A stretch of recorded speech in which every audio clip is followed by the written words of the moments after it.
lá, de acordo com o Instituto Nacional do Câncer, em 2019 foram registrados 59 mil casos de câncer de mama no Brasil. Esse é o tipo de câncer que está no topo, não é, entre todos os outros. E com o objetivo de chamar a atenção das mulheres sobre a necessidade da prevenção, é que foi criado em 1900 nos Estados Unidos o Outubro Rosa. Para falar sobre prevenção e tratamento do câncer de mama, nós estamos recebendo aqui no programa Candice Lima, que é médica oncologista da Rede DOR, Hospital Esperança, e do IMIP Oncologista.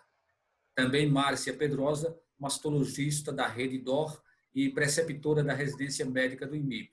Lembramos que o programa Opinião Pernambuco, não apenas este, mas todos os programas, eles também são exibidos nas rádios Universitária FM e na Rádio Paulo Freire, a primeira 99,9 e a segunda 800 kHz. Bem, sejam bem-vindas, doutoras, e vamos começar entendendo esses números. Quer dizer, é um número bastante elevado, né, de 59 mil casos de câncer no Brasil. Por que acontece essa incidência tão grande de câncer de mama, doutora Candice Lima? Boa tarde, né? Boa tarde, Márcia, boa tarde, Valdir, boa tarde, os ouvintes. Muito obrigada aqui pelo convite.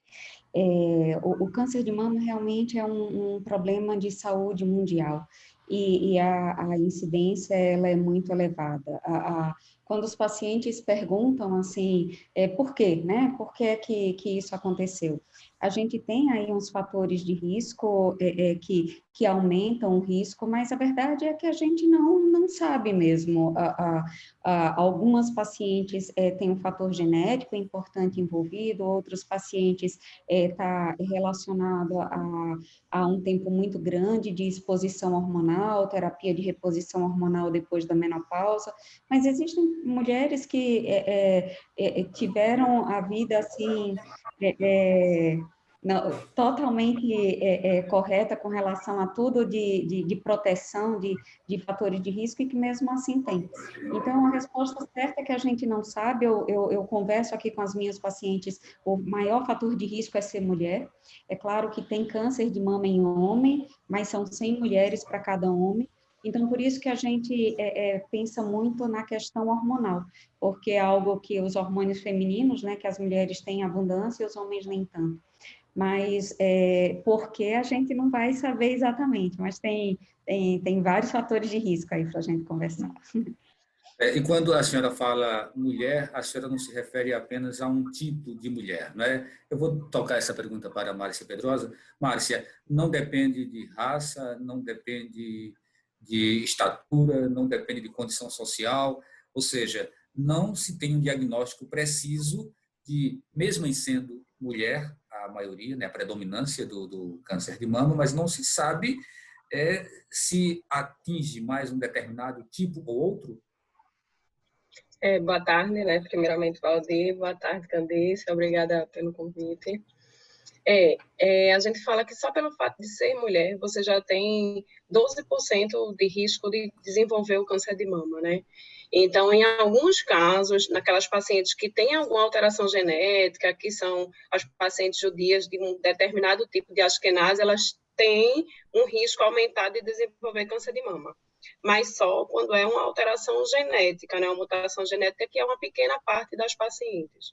Mas toda mulher, em geral, ela tem um risco aumentado só pelo, como a doutora Candice falou, só pelo fato de ser mulher, ela já tem um risco aumentado de ter câncer de mama.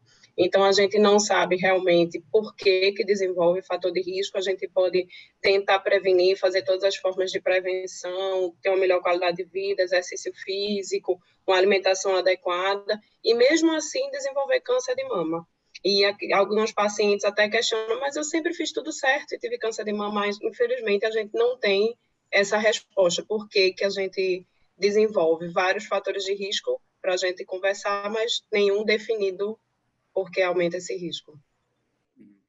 E com a pandemia, é possível que tenha havido uma diminuição na procura por exames.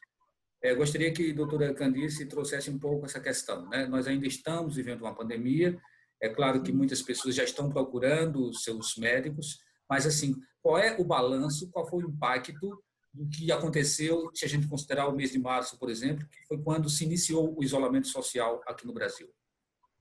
Essa é uma preocupação nossa muito, e grande parte hoje do que está se trazendo do Outubro Rosa é que, apesar da pandemia ser uma questão de saúde importantíssima, mas a gente não pode esquecer do câncer de mama. O câncer de mama, ele não espera, né? Então, a gente não deve atrasar tanto a realização dos exames. Eu acho que foi importante, naquele período, Valdir, que a gente, logo no início, março, abril, maio, onde a gente não sabia para que lado o Brasil ia, né, se a gente teria uma tragédia, quer dizer, tragédia continua sendo, mas se seria maior ou menor do que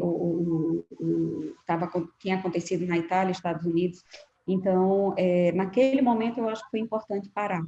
Mas agora, o que a gente puder, assim, utilizar todos os meios de divulgação para avisar para as mulheres que usem máscara o tempo todo, mas vão para o seu mastologista, façam a mamografia, né? Não deixem de fazer os seus exames. Então, sim, o impacto da pandemia foi grande, eu ainda não tenho um número para te dizer, mas a gente sabe que teve uma demanda enorme que ficou escondida em casa com medo da pandemia.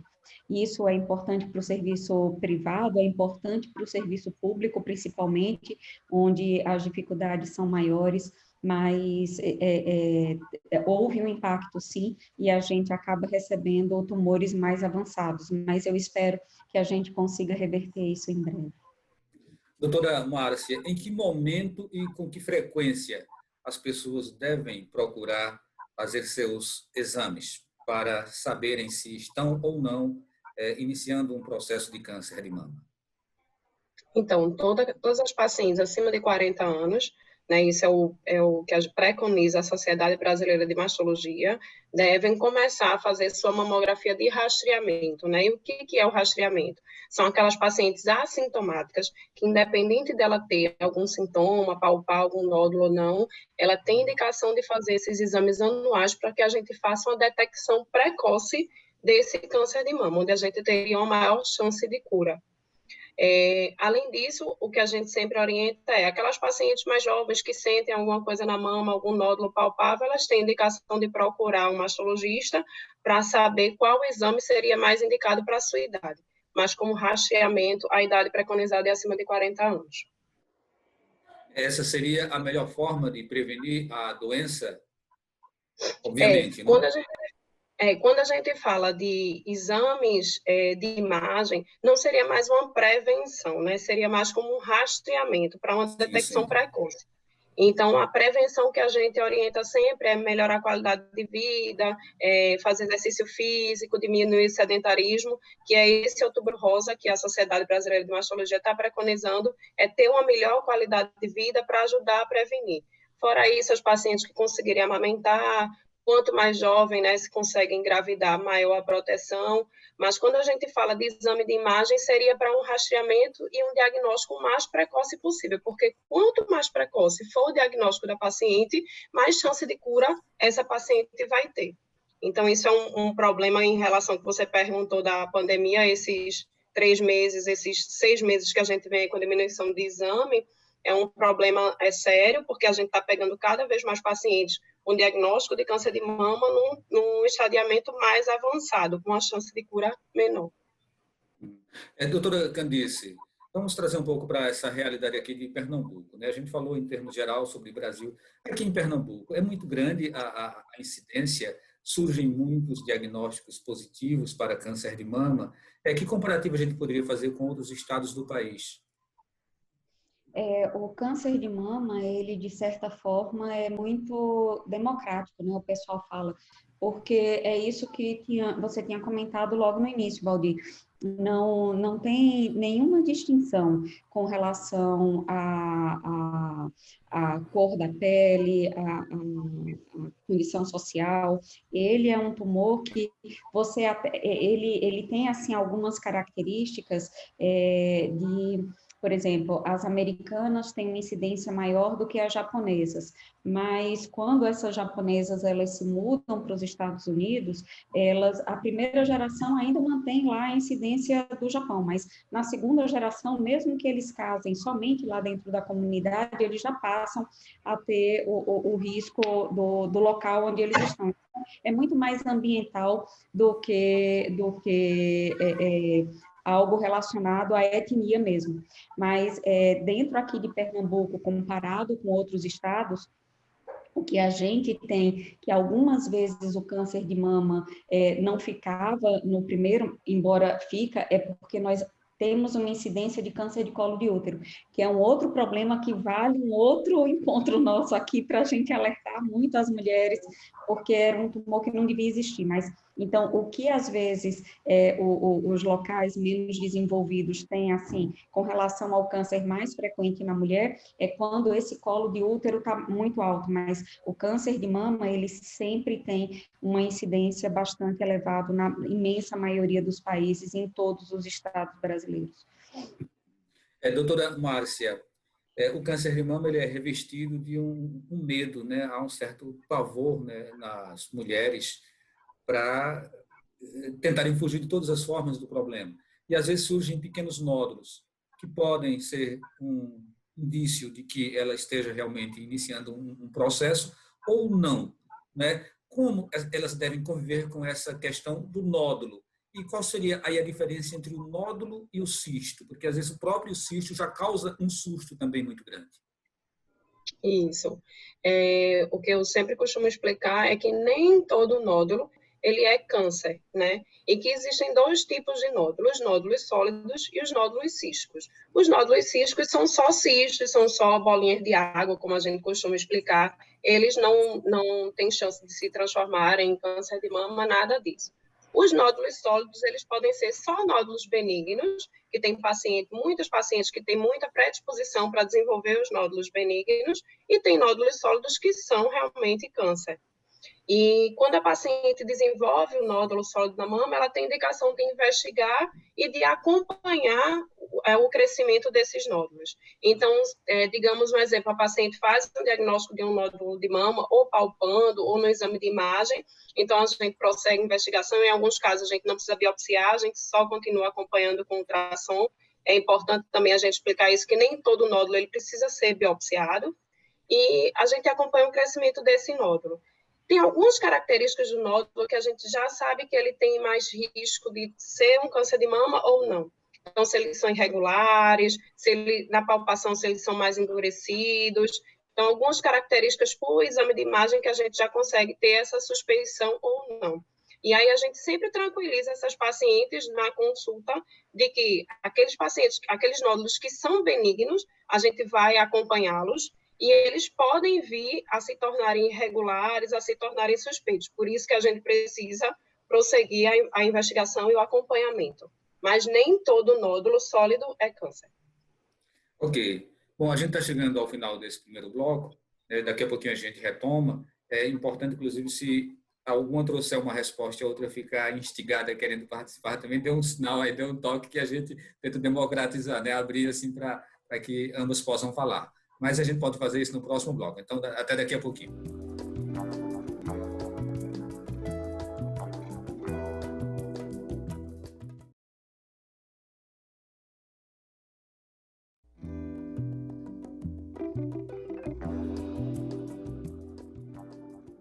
Estamos de volta com o programa Opinião Pernambuco, falando sobre câncer de mama e Outubro Rosa. Nossas convidadas são Candice Lima, que é médica oncologista da Rede DOR, Hospital Esperança, e do IMIP.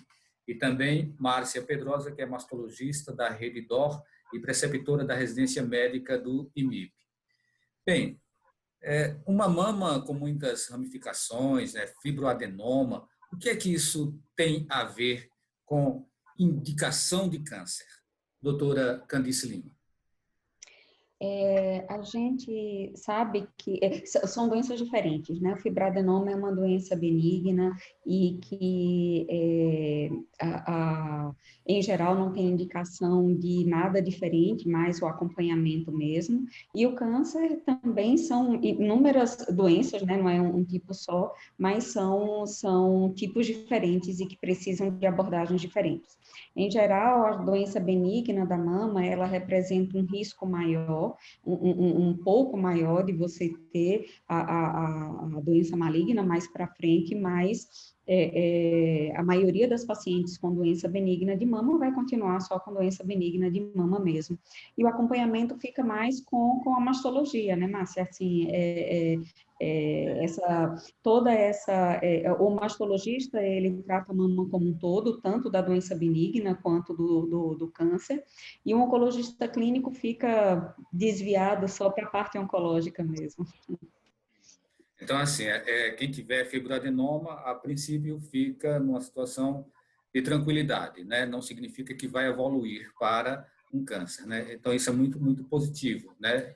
Assim, eu conheço algumas pessoas que têm problemas seríssimos, infinidade de cistos, e quando vai fazendo, dá sempre fibroadenoma, né? Então, assim, confortante quando vocês trazem essa informação.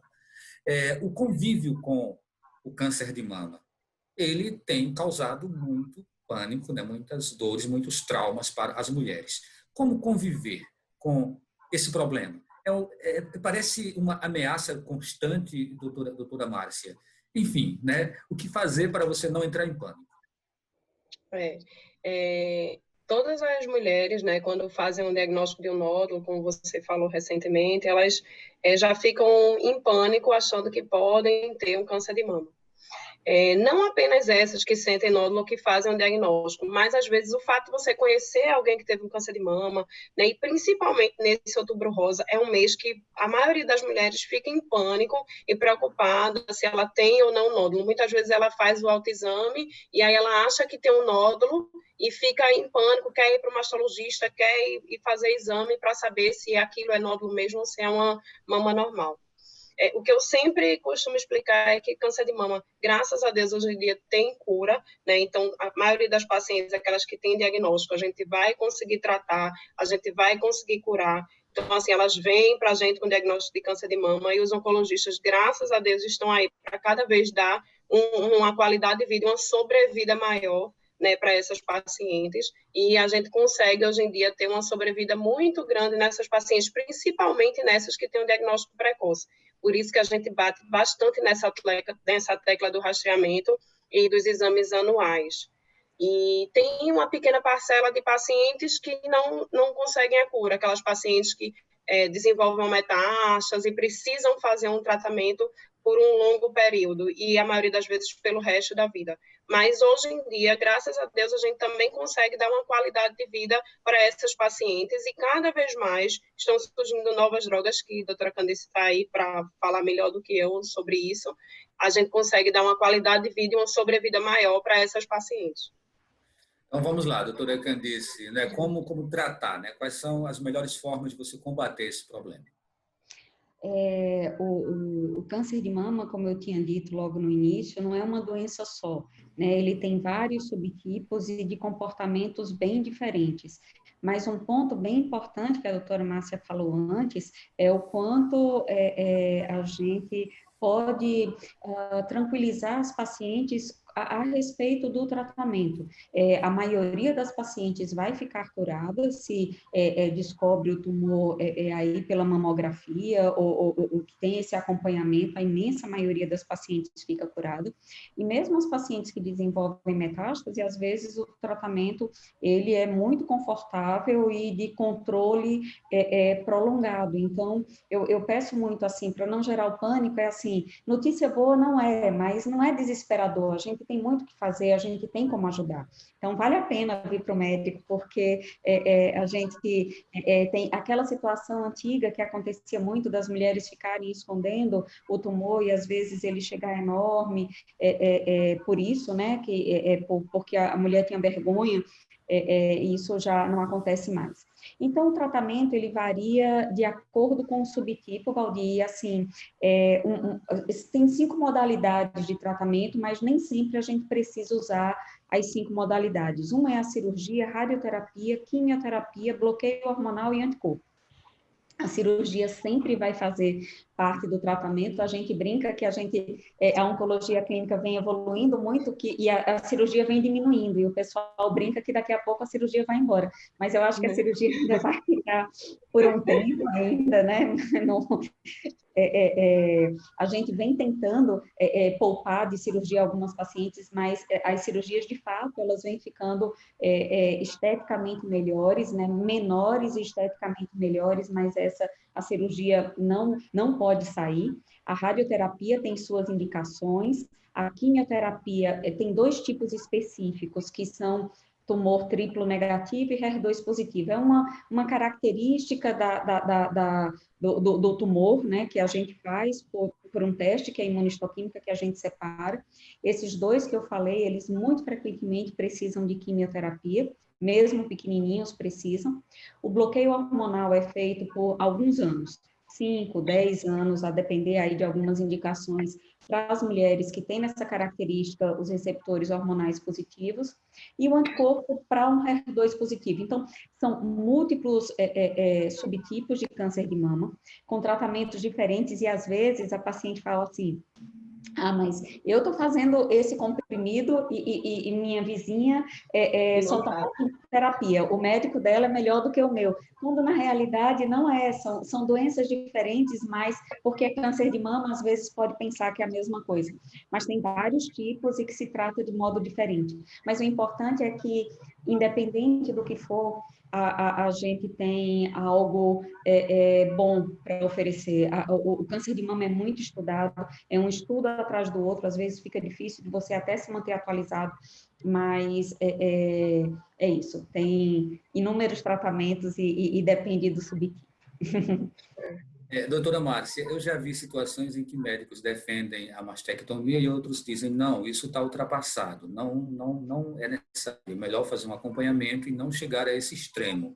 Qual é hoje a teoria que se sustenta? Então, exatamente isso que a doutora Candice acabou de falar. Atualmente, cada vez mais, a gente está conseguindo fazer cirurgias menores, com melhores resultados estéticos e com a segurança oncológica tão boa quanto. Então, existem vários estudos mostrando que a paciente se submetendo a um tratamento conservador, que aí, nesses casos, a gente precisa associar a radioterapia ou fazer mastectomia, ela tem a mesma segurança do que ela tinha antigamente. Então, graças a Deus, cada vez mais as pacientes, elas não estão mais escondendo o tumor, elas vêm para a gente ainda numa fase que a gente consegue fazer um tratamento conservador, e quando não, a gente consegue fazer uma quimioterapia neoadjuvante, e aí a gente, cada vez mais, o tratamento do câncer de mama é um tratamento multidisciplinar, que a gente faz o diagnóstico e a gente trata em conjunto com a oncologia. Então, a gente faz um tratamento neoadjuvante, seja com químio, seja com hormônio, a gente consegue diminuir o tamanho desse tumor, quando ele é um tumor avançado ou grande, para tentar fazer, hoje em dia, a cirurgia o mais esteticamente e o menor possível. Então, a gente, graças a Deus, consegue ter uma qualidade de vida e diminuir o pânico que as mulheres têm de perder a mama, que esse é um pânico que, quando a paciente pensa em câncer de mama, é um pânico muito grande que ela tem. Você sabe doutora, sim, pode falar. Desculpa. Você sabe que uma coisa que eu chamo a atenção muito é que, assim, a curabilidade, ela vem aumentando tanto que é permitido a gente pensar em estética. É claro que existem situações onde o tumor é muito grande ou com acometimento de pele importante, onde essa paciente não pode ser poupada de mastectomia. Mas, em geral, a gente já pensa na mastectomia e o tipo de reconstrução que vai ser feito, porque a gente entende também que esse impacto da mutilação, ele é grande. Então, nunca perdendo foco, né, no melhor tratamento possível para a paciente, mas eu acho que hoje já é permitido, na imensa maioria dos casos, a gente pensar no tratamento adequado com um resultado estético bastante bom. Isso, e é nessas pacientes Pode falar, doutora Márcia. Desculpa aí. Exatamente, né? Nessas pacientes, nesses casos que a gente não pode evitar a mastectomia, a grande maioria dessas pacientes ela é reconstruída hoje em dia. Então, quando a gente propõe uma mastectomia para uma paciente, atualmente a gente já propõe, não, a gente vai fazer uma mastectomia, mas a gente já vai reconstruir imediatamente. Então, essa paciente ela sai mastectomizada, mas ela sai reconstruída. Então, isso a paciente sair reconstruída da sala, para ela já é um acalento muito grande. E eu sempre costumo dizer para as minhas pacientes assim, que a preocupação com a estética, para mim, é uma coisa importante, porque muitas vezes ela para de se preocupar com o que essa doença pode causar e acaba diminuindo essa ansiedade, essa angústia dela, porque ela desvia a preocupação para a estética. A gente já tocou em algum momento sobre a questão da prevenção. E aí, esse cuidado com a alimentação, com a atividade física, abandonar o cigarro, são esses os princípios norteadores para você diminuir a possibilidade de acabar sendo acometido por câncer de mama, doutora Candice? Então, o câncer de mama, ele tem alguns... o que a gente sabe é que o sedentarismo também é um fator de risco, então a gente estimular a atividade física e esse estímulo precisa ser repetido, Valdir. Assim, atividade física é capaz... São múltiplos estudos que apontam na mesma direção, que 30 minutos de atividade aeróbica por dia, que dá 150 minutos por semana, e de segunda a sexta é suficiente para diminuir aí o risco da ordem de 20% e 30%. Com relação à alimentação, a gente tem uma alimentação pobre em açúcar, pobre em gordura de fritura, pobre, na realidade, a gente precisa tirar carne processada do nosso pensamento, então linguiça, salame, salsicha, todas essas carnes processadas, elas são cancerígenas, e o cigarro é o maior cancerígeno do mundo. Ele não é tão cancerígeno, enfim, ele é o maior cancerígeno do mundo, e principalmente para tumor de pulmão, bexiga, pâncreas, para mama também, mas nem tanto, mas isso não diminui a necessidade da gente falar o quanto o cigarro é prejudicial à saúde. E o álcool, especialmente o álcool para tumor de mama, é importante o pontuar. Minimizar, se puder abolir, melhor, mas uma quantidade mínima de álcool talvez seja seguro, mas a gente se preocupa que mesmo essa quantidade pequena possa aumentar o risco de câncer de mama. Então é isso, não fumar, não beber, pouco açúcar e atividade física. Então, muito obrigado a vocês que nos acompanharam também. O programa Opinião Pernambuco fica por aqui. Até um próximo. Até logo, pessoal. Até.